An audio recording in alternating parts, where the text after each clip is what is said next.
Second order partial differential equation के new topic wave equation से related डिलम्बर्ट solution हम को डिस्कस करना है। इस डिलम्बर्ट सॉल्यूशन में वेव इक्वेशन से ही कुछ ना कुछ रिजल्ट हमें ऑब्टेन होता है। इसमें सबसे पहले ये जो वेव इक्वेशन है, किसी स्ट्रिंग के दोनों एंड को यदि फिक्स किया जाए और स्ट्रिंग पर थोड़ा सा भी प्रेशर दे करके छोड़ दिया जाए तो वह जो है अप डायरेक्शन और लो डायरेक्शन में वह उसका जो है वाइब्रेट होता है, और वाइब्रेट के आफ्टर यह जो है इसकी जो डिस्टेंस होती है वह इंक्रीज करता जाता है, और कितने टाइम में कहां तक यह डिस्टेंस को कवर किया है और उसका जो रेंज होगा अप और लो का, तो उस सभी का आप इस पर ज्यादा से ज्यादा इस पर कंसीडर करते हैं। तो उसी से रिलेटेड एक डिलम्बर्ट सॉल्यूशन ऑफ वेव इक्वेशन है। इस वेव इक्वेशन में आप देखेंगे कि वेव इक्वेशन से हमें डिलम्बर्ट सॉल्यूशन के लिए जनरल सॉल्यूशन क्या होता है, और इनिशियल कंडीशन या बाउंड्री कंडीशन यदि गिवन हो तो उस केस में ये जो डिलम्बर्ट सॉल्यूशन ऑफ वेव इक्वेशन है किस तरह से रिजल्ट होती है और एक फॉर्मूला देती है। इसी फॉर्मूला पर जितना भी डिलम्बर्ट सॉल्यूशन के न्यूमेरिकल्स होंगे उसका जो सॉल्यूशन होगा, तो D'Alembert solution of wave equation में ये जो वेव इक्वेशन है, ये वेव इक्वेशन है del square 5 by del x square equal to 1 upon c square del square 5 by del t square. इसमें x और t जो है टू वेरिएबल है और फाई जो है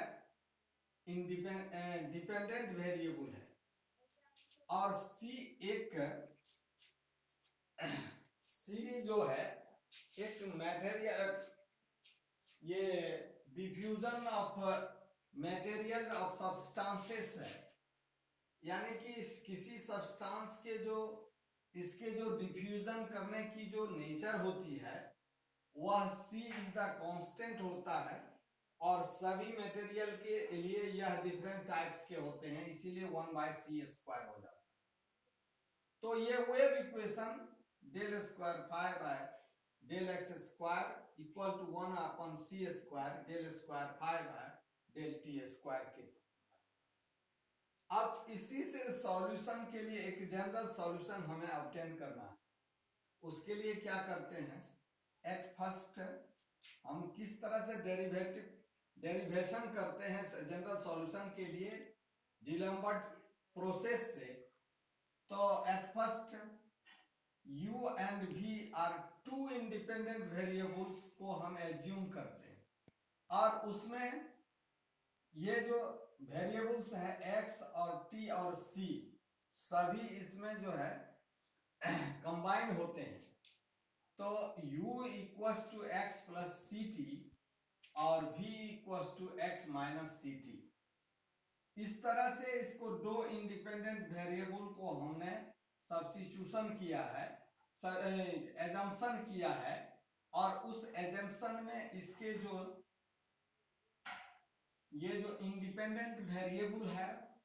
और ये कांस्टेंट को हमने इसमें कॉम्बिनेशन के फॉर्म में लिख दिया। अब इसके वैल्यू के लिए हम इसके डिफरेंट डेरिवेटिव से हम इसका वैल्यू और इसका वैल्यू फाइंड आउट करेंगे। सबसे पहले डेल 5 बाय डेल एक्स यानी del five by del x को हम अदर टाइप्स में यदि रिटर्न करते हैं तो del five by del u into del u by del x plus del five by del v into del v by del x, इस form में हम del five by del x को can be written है। Now जब इसका हम differentiate x के respect में करेंगे और इसका डिफरेंशिएशन x के रिस्पेक्ट में जब करता हूं तो इसका वैल्यू 1 हो जाता है। अब इसी में यदि ये जो हमें ऑब्टेन हुआ है डेरिवेटिव्स, जब वैल्यू को पुट किया जाता है तो del five by del x का value del five by del u plus del five by del v होता है। That is the equation of 2। अब इसमें से दोनों साइड से फाइव को यदि कैंसिलेशन किया जाए तो एक हम रिजल्ट ऑब्टेन करते हैं, del by del x plus del by del u plus del by del v. हमें del five by del x का तो रिजल्ट हमें ऑब्टेन हो गया। अब जो है इसके सेकेंड ऑर्डर पर del square five by del x square del square five by del x square equal to del by del x del five by del x can be written as. अब इस del by del x का value हम यहाँ substitute किया। After that इसका जो value है equation 2 से हमने इसको सब्स्टिट्यूट किया और उसके बाद इसको यदि सिंप्लीफाई करने के after del square five by del square u del u square plus 2 into del square five by del u into del v plus del square five by del v square हम obtain कर लेते हैं del square five by del x square का value. That is the equation number 3। अब t के respect वाला जो derivatives है उसको फाइंड आउट करने के लिए हम सिमिलरली जो प्रोसेस हमने इससे पहले अप्लाई किया हूं, ठीक उसी प्रकार हम इसमें del five by del t का वैल्यू फाइंड आउट करते हैं। जब u x प्लस सी टी का यदि t के रिस्पेक्ट में डिफरेंशिएट किया जाए तो इसका वैल्यू c हो जाता है और इसका वैल्यू माइनस c हो जाता है। और जब इसमें पुट किया जाए तो del square del five by del t square and del five by del u into C plus del five by del v minus C. जब इसमें से c कॉमन लिया जाए तो del five by del t का value c into del five by del u minus del five by del v. That is the equation of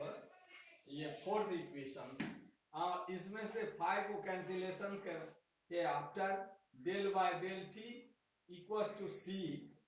into del by del u minus del by del v हो जाता है। अब इस case में इसको इसलिए find किया हूं क्योंकि जब सेकेंड ऑर्डर के डेरिवेटिव हम फाइंड करना चाहते हैं तो इसके वैल्यू आसान होती है, इसलिए del square five by del t square equals to del by del t into del five by del t. इसमें इसका वैल्यू को पुट किया, फिर इसके जो वैल्यू है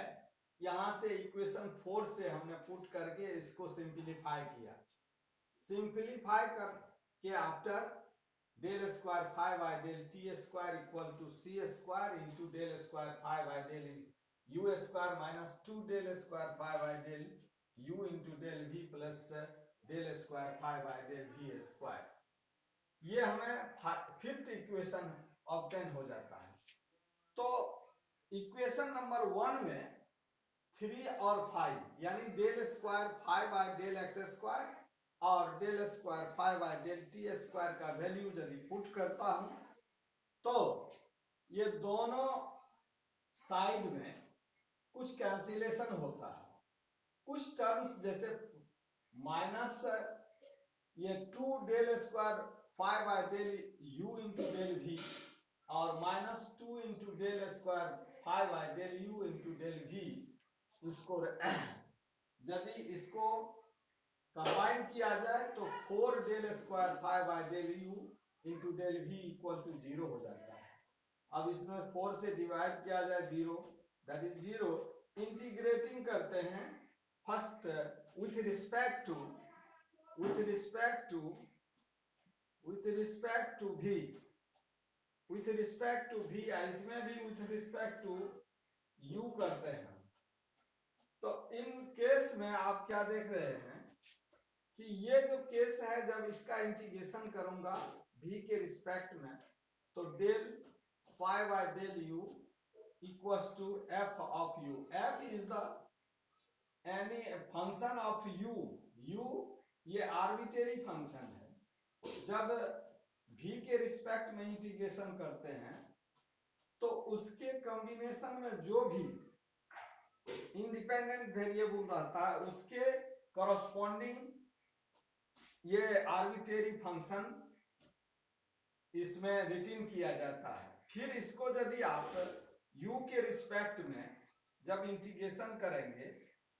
तो आर्बिट्रेरी फंक्शन जो है v के कॉरस्पॉन्डिंग होगा। तो इसको यदि फिर u के रिस्पेक्ट में इंटीग्रेशन किए तो phi equals to f of u plus g into g of v। ये जो है u के रिस्पेक्ट में होगा तो इसका जो आर्बिट्रेरी फंक्शन होगा वो v हो जाता है। That is the rule of integration. अब इसमें से u का और v का वैल्यू को पुट करता हूं। जब u और v का वैल्यू पुट कर देता हूं तो f x plus C T plus G X minus C T can be. तो यह जो होती है that is the general solution of D'Alembert. यह जो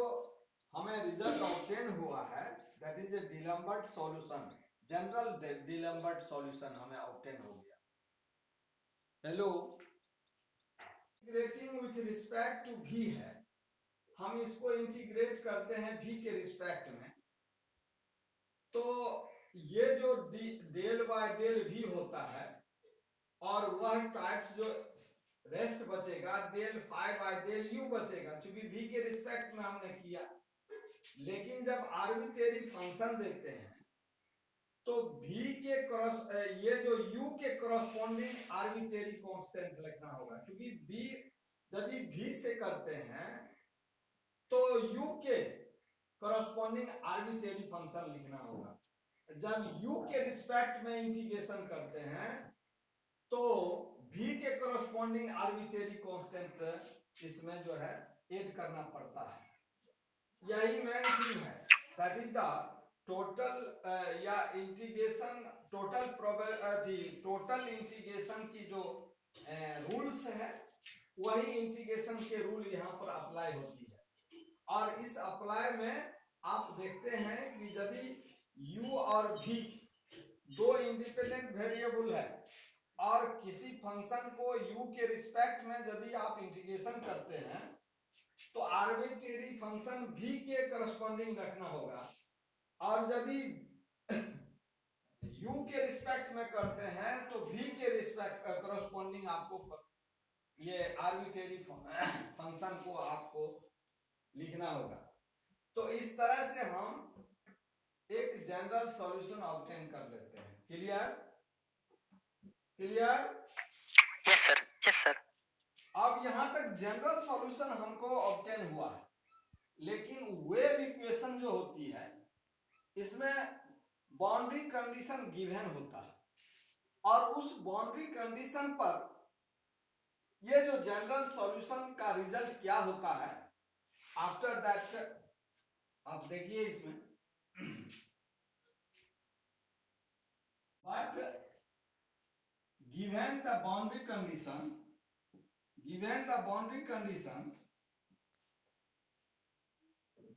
but given boundary condition या इनिशियल कंडीशन, तो इनिशियल कंडीशन मीन्स क्या कि इसमें गिवन होता है कि ये जो फर्स्ट स्टेज में कुछ कंडीशन है कि x0 ये t जो है phi of x 0, it mean that कि ये जीरो जो है t का वैल्यू जीरो होता हो तो that function will be f of x। ये x जो होता है यह रियल क्वांटिटी के लिए ही एप्लीकेबल है, और फिर जब फाई को t के रिस्पेक्ट में डिफरेंशिएट किया जाए और t को जीरो रखा जाए तो that value is g of x होता है। अब ये जो कंडीशन आपने देखा,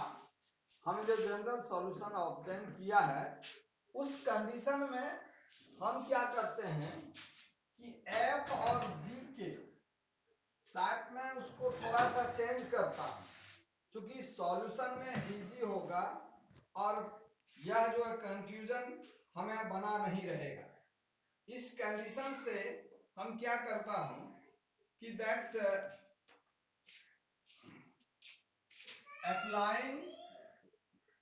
applying the condition initial condition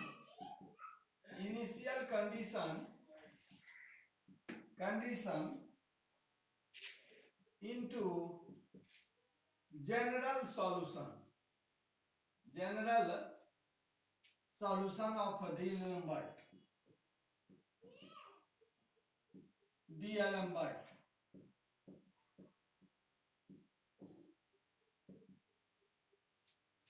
तो जब phi of x 0 is the f of x और f of x general solution is the f of u plus g of u, that case will be defined as f को change करके हमने c1x और c2x इस पर हमने change किया है। जैसे f और g भी आप इसमें पुट कर सकते हैं, और पुट करने के आफ्टर ये थोड़ा सा डेरिवेशन में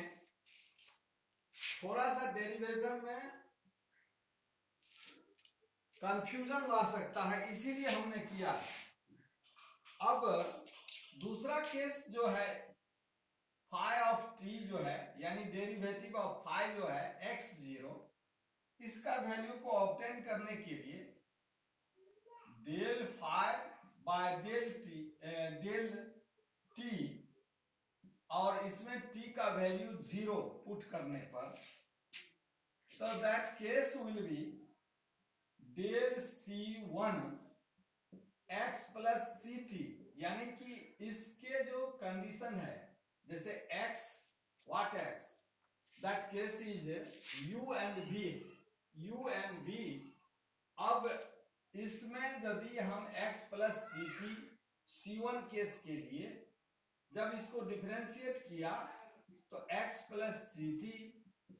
into del x plus ct by del t, तो इस तरह से फिर प्लस में c2 को भी हम इसी तरह से c2 x minus ct by del x minus ct into del x minus ct upon del t, जब इसका डिफरेंशिएट करेंगे तो that case is c1 dash x, what x is the x plus ct, that case will be in short case में, और यहां पर c जब t के रिस्पेक्ट में x का 0 प्लस यहां भी देखेंगे तो c2 डैश x और ये जो है माइनस c। अब इन दोनों केस में यदि c को यदि कॉमन लिया जाए तो इन केस में देखिएगा क्या कि यदि c will be common, that case will B c1 dash x minus c2 dash x के इक्वल हो जाता है। ये x प्लस सी टी के लिए है और ये x जो है x माइनस सी टी के लिए यूज हुआ है, क्योंकि इसमें भी सी टी है और इसमें भी सी टी है, लेकिन यह नेगेटिव पोजीशन के लिए और यह पॉजिटिव पोजीशन के लिए हमने इसको x से ही डिनोट किया है। बट ये जो c1 और c2 है यहां पर इसका जो डिफरेंस हो जाती है। और इस केस में देखिए क्या कि यह जो है g ऑफ x के इक्वल है। जब g ऑफ x का वैल्यू हम ऑब्टेन कर लेते हैं तो इस केस में आप क्या देखते हैं, जब इसका इंटीग्रेट किया जाए, इंटीग्रेटिंग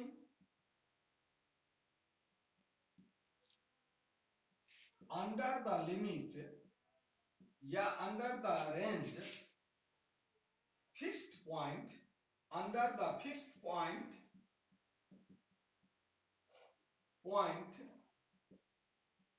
x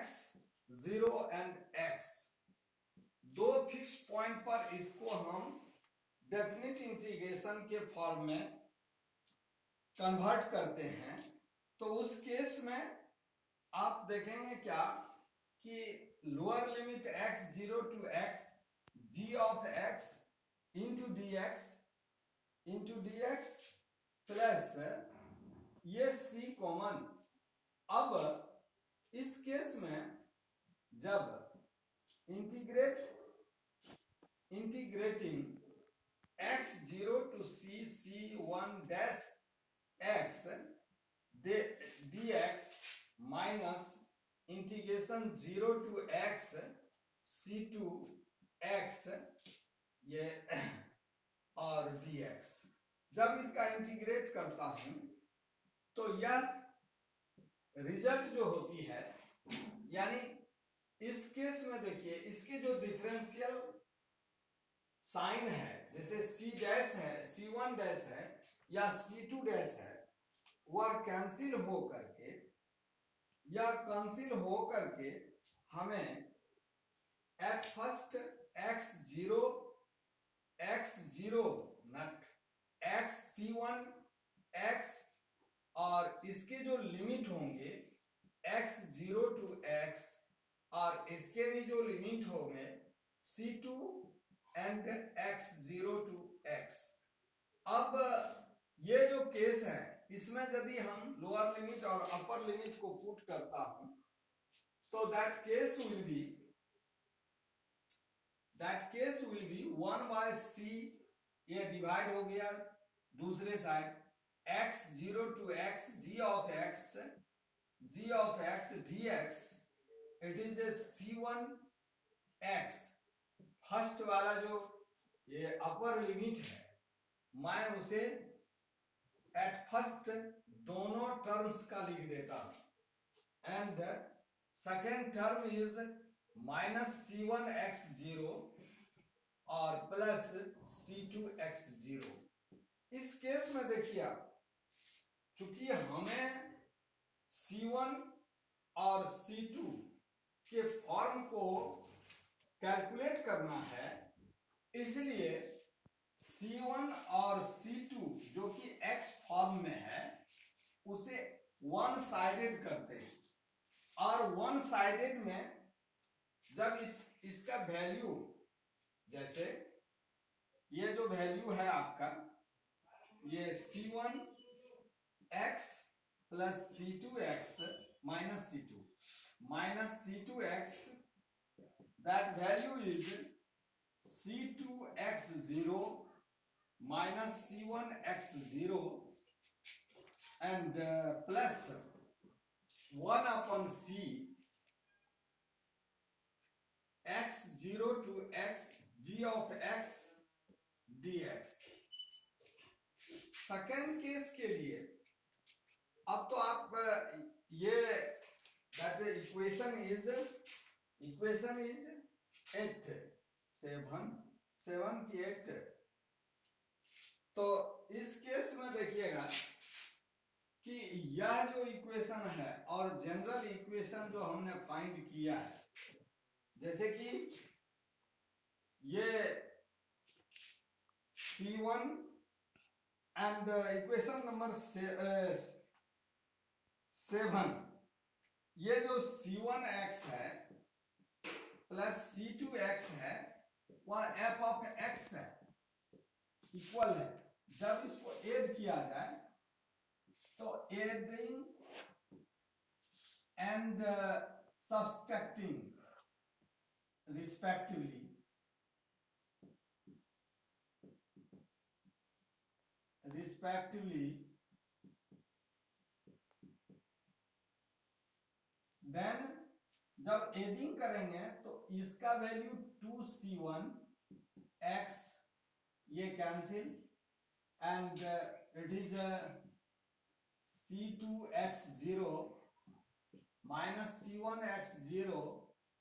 और plus 1 upon C x0 to x g of x dx plus f of x। तो इस तरह से जब सब्सट्रैक्टिंग किया जाता है, और इसे आप इस तरह से भी लिख सकते हैं C1x is 1 by 2 C2x0 minus 1 by 2 C1x0 plus 1 by 2C x0 to x g of x dx plus 1 by 2 f of x। अब इस केस को छोड़ करके अब सब्सट्रैक्टिंग वाला कंडीशन में देखिए, चूंकि हमको इसमें से इसको सब्सट्रैक्ट करना है तो ये फॉर्म जो होगा ऊपर होगा, तो subtracting this C1x plus C2x equals to f of x and C1x minus C2x plus C2x0 minus C1x0 and plus 1 upon C f of x0 to x g of x and dx। इस case में देखिए कि यह जो है यदि इससे minus किया जाए तो इस कंडीशन में ये जो है C2 और C ये कैंसिल हो करके आपको ये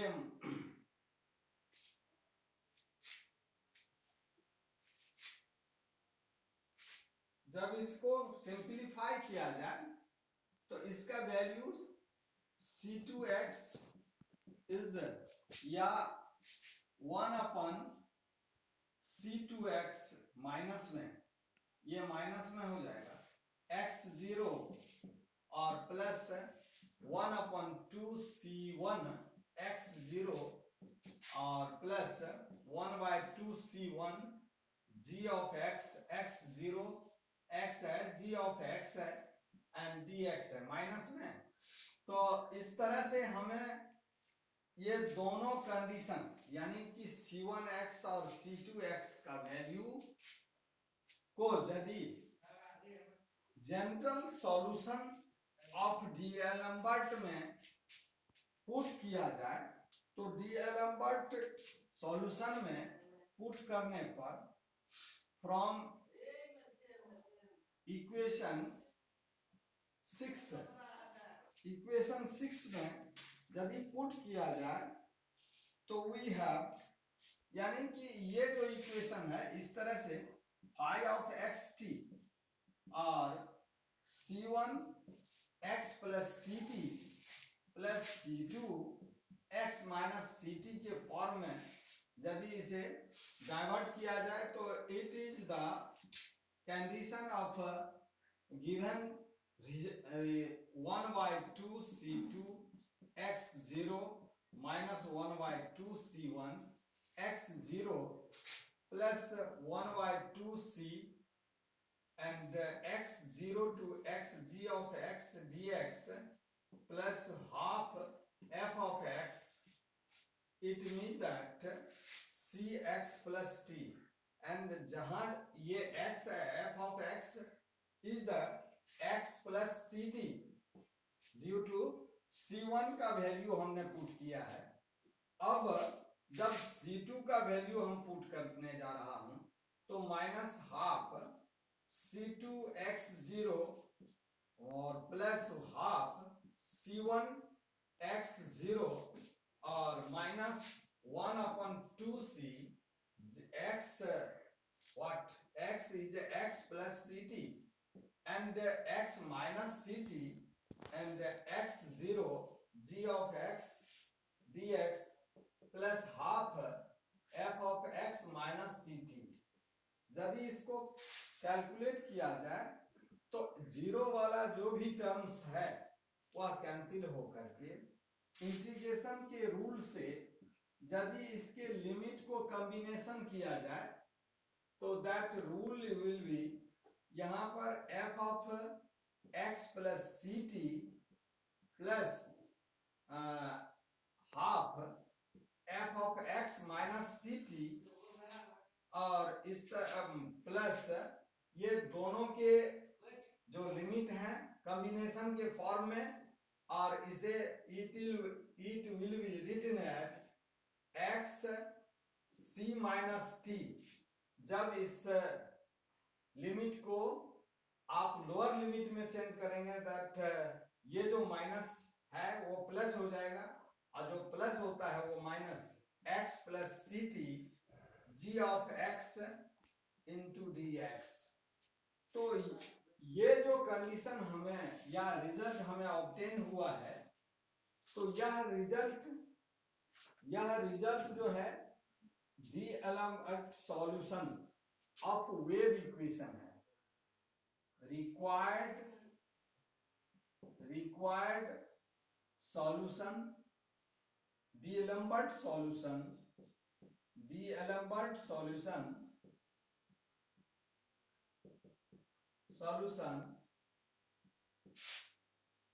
of wave equation.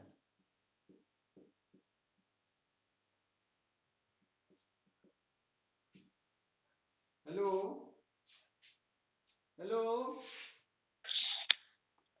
Yes, sir. ये Yes, sir. क्लियर हुआ? हेलो क्लियर हुआ? हाँ, yes, sir. अब आइए इसका न्यूमेरिकल देखिए, और ये न्यूमेरिकल बहुत ही इजी है और इस न्यूमेरिकल से ये क्वेश्चन इंपॉर्टेंट है और यह जो है एग्जाम में प्रायः पूछा जाता है, एग्जाम में आ जाता है। और इस केस में देखिए फर्स्ट वाला एग्जाम्पल है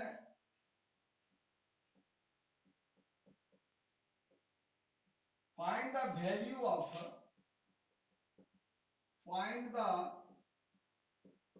value of u22 if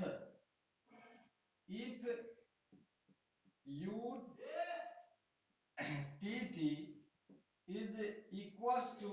uxx and ये जो बाउंड्री कंडीशन है u x जीरो का value u of x zero का वैल्यू x है और ut x जीरो का वैल्यू 1 है। इस केस में देखिए ये जो u है यह डिपेंडेंट वेरिएबल है और इंडिपेंडेंट वेरिएबल t और x है। तो जब UTT को यदि फुल फॉर्म में कन्वर्ट किया जाए तो डेल स्क्वायर u अपन डेल टी स्क्वायर के फॉर्म हो जाते हैं। तो वेव इक्वेशन का जो फॉर्म है, किसी भी वेव इक्वेशन में 1/c स्क्वायर होता है, लेकिन यहाँ पर शॉर्ट फॉर्म में इसको तो सॉल्यूशन में आप जो गिवन है सॉल्यूशन, तो गिवन कंडीशन में जो given u t t equals to u of x x, ये गिवन है, लेकिन वेव इक्वेशन क्या है? Wave equation is u t t और ये c square u of x x ऐसे होगा। यदि इन दोनों को कंपैरिजन किया जाए, ये गिवन वाला और वेव इक्वेशन के जो कंपैरिजन किया जाए, तो c square is 1 and in that case generally c is the 1, c का वैल्यू होने 1 ऑब्टेन हो जाता है। एंड जो गिवन है u x 0 का वैल्यू x है और u यानी कि u का t के रिस्पेक्ट में डेरिवेटिव इसका वैल्यू 1 है। तो बाय डिलम्बर्ट जो सॉल्यूशन के कंडीशन है, डिलम्बर्ट सॉल्यूशन का u ऑफ xt यानी phi xt is the u is the dependent variable 1 by 2 and f of x plus ct plus g of f of x minus ct plus 1 by 2c और x minus ct x plus ct g of x dx होता है। इसका ये जो result है, इस result में ये वैल्यू को यदि पुट किया जाए तो यहां पर c का वैल्यू 1 है, 1 by 2 f of x plus t and f of x minus t and 1 upon 2 into 1 x minus t into x plus t, g of x is the 1, g of x that is the g of x। तो ये g of x आप जब prove कर रहे थे डिलम्बर्ट solution के लिए, तो यहां पर g of x कंडीशन था, that 1 d of x। अब इस कंडीशन में जब x f of x t रहे और t का वैल्यू, इसका वैल्यू जो t का वैल्यू 0 होता, इस कंडीशन में ये जो वैल्यू होगा 1 by 2 into x plus t plus x minus t और प्लस 1 by 2 और x और lower limit x minus t into x plus t upper limit, जब इसे सॉल्यूशन किया जाए तो 1 by 2 into 2x plus 1 by 2 into x plus t minus x minus t, minus minus plus x is cancel and x 2 cancel and x plus t हो जाता है। तो x plus t u of x t का value है, हमें find करना है u of 2 का। तो u of 2 it means that x is 2 और t is 2, जब इन दोनों का वैल्यू पुट किया जाए तो 2 plus 2 is 4। तो इस तरह से u of 2 का वैल्यू 4 हमें ऑब्टेन होता है। अब आइए सेकंड एग्जाम्पल जो है, सेकंड एग्जाम्पल है सिमिलरली इसी पर डिपेंड होता है। और इस केस में आप क्या देखते हैं कि ये जो कंडीशन दिया हुआ है, second example of D'Alembert solution, u of 1 का वैल्यू को फाइंड करना है और इसका वैल्यू जो partial differential equation in the wave equation form में, उसका वैल्यू भी ये cos x 0 का value cos cos cos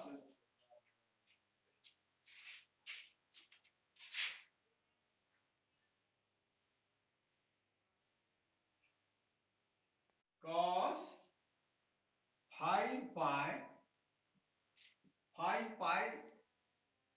cos 5 pi x और u ऑफ t x 0 का वैल्यू 0, ये इसका वैल्यू 0 है, तो that is g of x is 0। तो सॉल्यूशन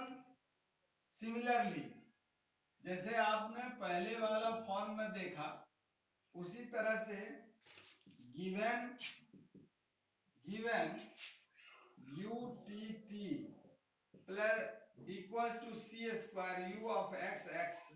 तो वेव इक्वेशन से यदि इसको कंपैरिजन किया जाए तो c का वैल्यू 1 होगा, क्योंकि ये कैंसिल होकर के 1 ही बचेगा, इसलिए c का वैल्यू 1। अब जो कंडीशन दिया हुआ है, applying the D'Alembert solution, apply the D'Alembert solution के जो रिजल्ट है, Alembert solution, in that case we have to